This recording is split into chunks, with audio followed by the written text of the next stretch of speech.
edição especial da EMA com a fala de Lula à nação. Minhas amigas e meus amigos, nos últimos meses uma tristeza infinita vem apertando meu coração. O Brasil está vivendo um dos piores períodos de sua história. Com quase 130 mil mortos e mais de 4 milhões de pessoas contaminadas, despencamos em uma crise sanitária, social, econômica e ambiental nunca vista. Mais de 200 milhões de brasileiros e brasileiras acordam todos os dias, sem saber se seus parentes, amigos ou eles próprios estarão saudáveis e vivos à noite. A esmagadora maioria dos mortos pelo coronavírus é de pobres, pretos, pessoas vulneráveis que o Estado abandonou. Na maior e mais rica cidade do país, as mortes pelo Covid-19 são 60% mais altas entre pretos e pardos da periferia, segundo os dados das autoridades sanitárias. Cada um desses mortos que o governo federal trata com desdém tinha nome, sobrenome, endereço, tinha pai, mãe, irmão, filho, marido, esposa e amigos. Dói saber que dezenas de milhares de brasileiros e brasileiras não puderam se despedir de seus entes queridos.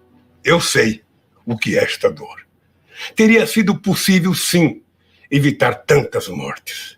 Estamos entregues a um governo que não dá valor à vida e banaliza a morte. Um governo insensível, irresponsável e incompetente, que desrespeitou as normas da Organização Mundial da Saúde e converteu o coronavírus em uma arma de destruição em massa.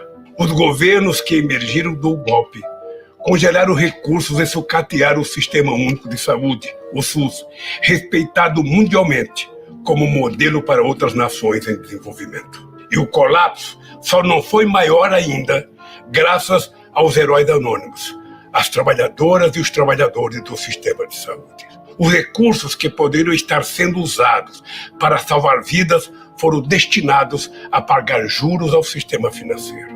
O Conselho Monetário Nacional acaba de anunciar que vai sacar mais de 300 bilhões de reais dos lucros das reservas que nossos governos deixaram. Seria compreensível se essa fortuna fosse destinada a socorrer o trabalhador desempregado ou a manter o auxílio emergencial de R$600 enquanto durar a pandemia.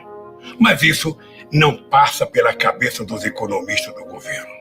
Eles já anunciaram que esse dinheiro vai ser usado para pagar os juros da dívida pública. Nas mãos dessa gente, a saúde pública é maltratada em todos os seus aspectos. A substituição da direção do Ministério da Saúde por militares sem experiência médica ou sanitária é apenas a ponta do iceberg. Em uma escalada autoritária, o governo transferiu centenas de militares da ativa e da reserva para a administração federal, inclusive em muitos postos-chave, fazendo lembrar os tempos sombrios da ditadura. O mais grave de tudo isso é que Bolsonaro aproveita o sofrimento coletivo para sorrateiramente cometer um crime de lesa-pátria. Um crime politicamente imprescritível. O maior crime que um governo pode cometer contra o seu país e o seu povo. Abrir mão da soberania nacional. Não foi por acaso que escolhi para falar com você neste 7 de setembro. Dia da independência do Brasil, quando celebramos o nascimento do nosso país como nação soberana. Soberania significa independência, autonomia, liberdade. O contrário disso é dependência, servidão e submissão. Ao longo de minha vida, sempre lutei pela liberdade. Liberdade de imprensa, liberdade de opinião, liberdade de manifestação e de organização, liberdade sindical e liberdade de iniciativa. É importante lembrar que não haverá liberdade se o próprio país não for livre. Renunciar à soberania é subordinar o bem-estar e a segurança do nosso povo aos interesses de outros países. A garantia da soberania nacional não se resume à importantíssima missão de resguardar nossas fronteiras terrestres e marítimas e nosso espaço aéreo. Supõe também defender nosso povo, nossas riquezas minerais, cuidar das nossas florestas, dos nossos rios, da nossa água. Na Amazônia, devemos estar presentes com cientistas, antropólogos e pesquisadores dedicados a estudar a fauna e a flora e a empregar esse conhecimento na farmacologia, na nutrição e em todos os campos da ciência, respeitando a cultura e a organização social dos povos indígenas. O governo atual subordina o Brasil aos Estados Unidos de forma humilhante e submete nossos soldados e nossos diplomatas a situações vexatórias e ainda ameaça envolver o nosso país em aventuras militares contra os nossos vizinhos, contrariando a própria Constituição para atender aos interesses econômicos e estratégicos militares norte-americanos. A submissão do Brasil aos interesses militares de Washington foi escancarada pelo próprio presidente ao nomear um oficial general das Forças Armadas Brasileiras para servir no Comando Militar Sul dos Estados Unidos, sob as ordens de um oficial americano. Em outro atentado à soberania nacional, o atual governo assinou com os Estados Unidos um acordo que coloca a base aeroespacial de Alcântara sob o controle de funcionários norte-americanos e que priva o Brasil de acesso à tecnologia mesmo de terceiros países. Quem quiser saber os verdadeiros objetivos do governo não precisa consultar manuais secretos da ABIN ou do Serviço de Inteligência do Exército. A resposta está todos os dias no Diário Oficial, em cada ato, em cada decisão, em cada iniciativa do presidente e de seus assessores, banqueiros e especuladores que ele chamou para dirigir nossa economia. Instituições centenárias, como o Banco do Brasil, a Caixa Econômica Federal e o BNDES, que se confundem com a história do desenvolvimento do país, estão sendo esquartejadas e fatiadas ou simplesmente vendidas a preço vil. Bancos públicos não foram criados para enriquecer famílias. Eles são instrumento do progresso, financiam a casa do pobre, a agricultura familiar, as obras de saneamento e a infraestrutura essencial ao desenvolvimento. Se olharmos para o setor energético, veremos uma política de terra arrasada igualmente predadora. Depois de colocar à venda por valores ridículos as reservas do pré-sal, o governo desmantela a Petrobras. Venderam a distribuidora e os gasodutos foram alienados. As refinarias estão sendo esquartejadas. Quando só restarem os cacos, chegarão as grandes multinacionais para arrematar o que tiver sobrado de uma empresa estratégica para a soberania do Brasil. Meia dúzia de multinacionais ameaçam a renda de centenas de bilhões de reais do petróleo e do pré-sal, recursos que constituiriam um fundo soberano para financiar uma revolução educacional e científica. A Embraer, um dos maiores trunfos do nosso desenvolvimento tecnológico, só escapou da sanha entreguista em função das dificuldades da empresa que iria adquiri-la. A Boeing, profundamente ligada ao complexo industrial militar dos Estados Unidos. O desmanche não termina aí. O furor privatista do governo pretende vender na Bacia das Almas a maior empresa de geração de energia da América Latina, a Eletrobras, uma gigante com 164 usinas, 2 delas termonucleares, responsável por quase 40% da energia consumida no Brasil. A demolição das universidades, da educação e o desmonte das instituições de apoio à ciência e tecnologia, promovido pelo governo, são ameaça real e concreta à nossa soberania. Um país que não produz conhecimento, que persegue seus professores e pesquisadores, que corta a bolsa de pesquisa e nega ensino superior à maioria de sua população, está condenada à pobreza e à eterna submissão. A obsessão destrutiva desse governo deixou a cultura nacional entregue a uma sucessão de aventureiros. Artistas intelectuais clamam pela salvação da Casa de Rio Barbosa, da Funarte, da Ancine, A Cinemateca Brasileira, onde está depositado um século da memória do cinema nacional, corre o sério risco de ter o mesmo destino trágico do Museu Nacional. Minhas amigas e meus amigos, no isolamento da quarentena, tenho refletido muito sobre o Brasil e sobre mim mesmo. Sobre meus erros e acertos e sobre o papel que ainda pode me caber na luta do nosso povo por melhores condições de vida. Decidi me concentrar ao lado de vocês na reconstrução do Brasil como nação independente, com instituições democráticas, sem privilégios oligárquicos e autoritários, um verdadeiro Estado democrático de direito, com fundamento na soberania popular. Uma nação votada para a igualdade e o pluralismo. Uma nação inserida numa nova ordem internacional, baseada no multilateralismo, na cooperação e na democracia, integrada na América do Sul e solidária com outras nações em desenvolvimento. O Brasil que quero reconstruir com vocês é uma nação comprometida com a libertação do nosso povo, dos trabalhadores e dos excluídos. Dentro de um mês, vou fazer 75 anos. Olhando para trás, só posso agradecer a Deus, que foi muito generoso comigo. Tenho que agradecer a minha mãe, Dona Lindu, por ter feito de um pau de arara sem diploma um trabalhador orgulhoso, que um dia viraria presidente da República. Por ter feito de mim um homem sem rancor e sem ódio. Eu sou o menino que desmentiu a lógica, que saiu do porão social e chegou ao andar de cima sem pedir permissão a ninguém, só ao povo. Não entrei pela porta dos fundos, entrei pela rampa principal, e isso os poderosos jamais perdoaram.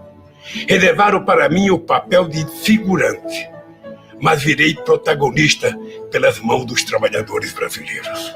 Assumi o governo disposto a mostrar que o povo cabia sim no orçamento. Mais do que isso, provei que o povo é um extraordinário patrimônio, uma enorme riqueza. Com o povo, o Brasil progride, se enriquece, se fortalece, se torna um país soberano e justo. Um país em que a riqueza produzida por todos seja distribuída para todos, mas em primeiro lugar para os explorados, dos oprimidos e os excluídos. Todos os avanços que fizemos sofreram encarniçada oposição das forças conservadoras, aliadas aos interesses de outras potências. Eles nunca se conformaram em ver o Brasil como um país independente e solidário com seus vizinhos latino-americanos e caribenhos, com os países africanos, com as nações em desenvolvimento.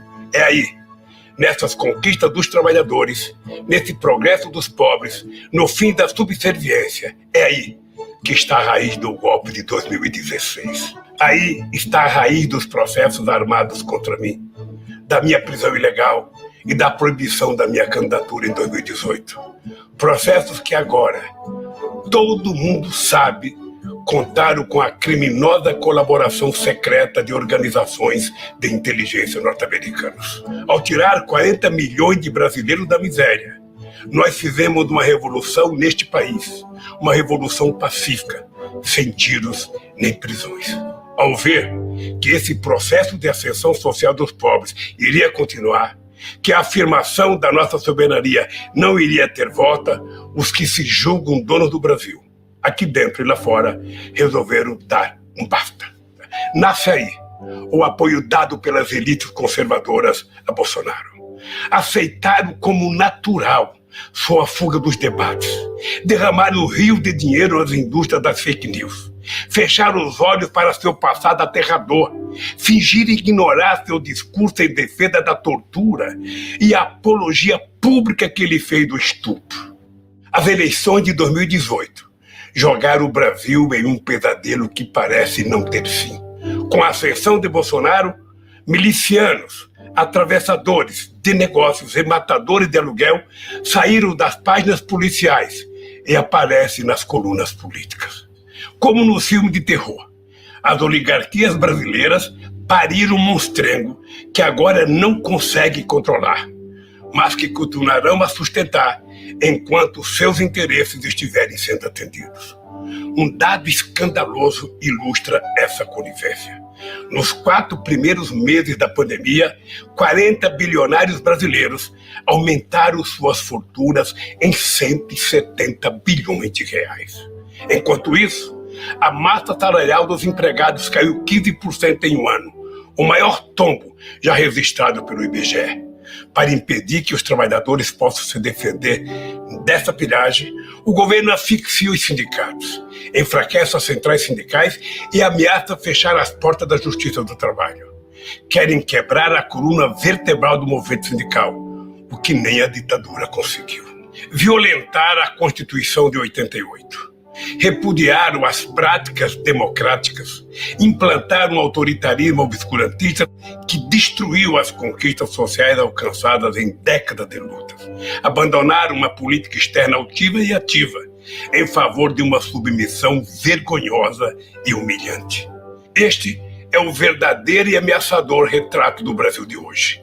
Tamanha calamidade terá que ser enfrentada com um novo contrato social que defenda os direitos e a renda do povo trabalhador. Minhas amigas e meus amigos, minha longa vida, aí incluídos os quase 2 anos que passei em uma prisão injusta e ilegal, me ensinou muito. Mas tudo que fui, tudo que aprendi, cabe num grão de milho se essa experiência não for colocada a serviço dos trabalhadores. É inaceitável que 10% da população viva às custas da miséria de 90% do povo. Jamais haverá crescimento e paz social em nosso país, enquanto a riqueza produzida por todos for parar nas contas bancárias de meia dúzia de privilegiados. Jamais haverá crescimento e paz social se as políticas públicas das instituições não tratarem com equidade a todos os brasileiros. É inaceitável que os trabalhadores brasileiros continuem sofrendo os impactos perversos da desigualdade social. Não podemos admitir que nossa juventude negra tenha suas vidas marcadas por uma violência que beira genocídio. Desde que vi, naquele terrível vídeo, os 8 minutos e 43 segundos de agonia de George Floyd, não paro de me perguntar: quantos George Floyd nós tivemos no Brasil? Quantos brasileiros perderam a vida por não serem brancos? Vidas negras importam, sim, mas isso vale para o mundo, vale para os Estados Unidos e vale também para o Brasil.